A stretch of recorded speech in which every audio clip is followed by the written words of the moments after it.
Before those comments came to light and became the talk of the day, Trump was at a rally to kill the Iran deal, saying that his only focus right now is winning this election.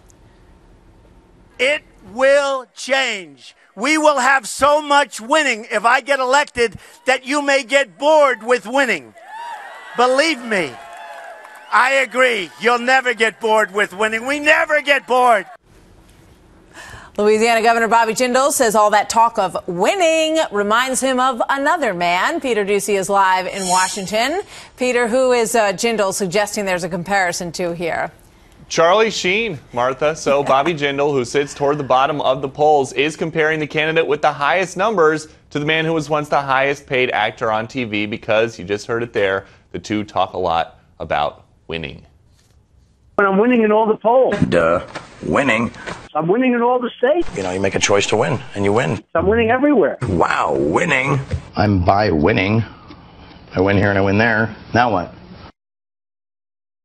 Every single Republican candidate for president has attacked Trump in some way, except Huckabee and Cruz. They are the only two so far who have not tried to chip away at Mr. Trump's lead by going negative against him. Yeah. Every one of these candidates is scrambling to figure out the best angle to come back at him, because as we've seen, he does nothing but go up and, I guess, win in these polls for the time being.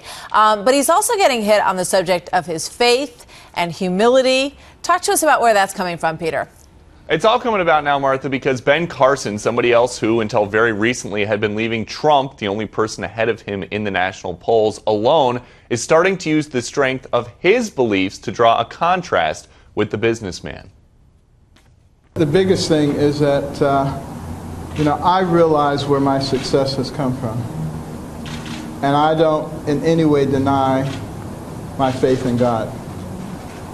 And I think that probably is a big differentiator.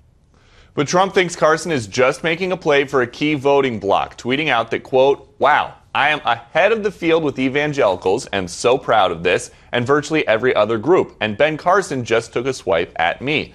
Trump generally doesn't give out many details about his beliefs or things like favorite Bible verses. He says that it's something personal that he keeps to himself. Yeah, Martha. we know he was asked about a favorite Bible verse and basically said he liked the whole book.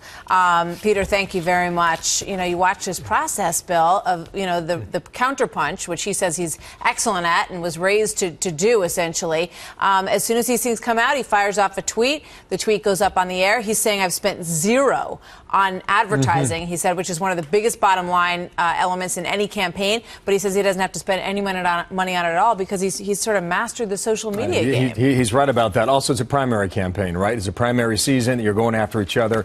In the meantime, all the Republicans are ignoring what ultimately will be the opposition, and that's Hillary Clinton. So We'll get around to that later. We're going to debate that in a moment.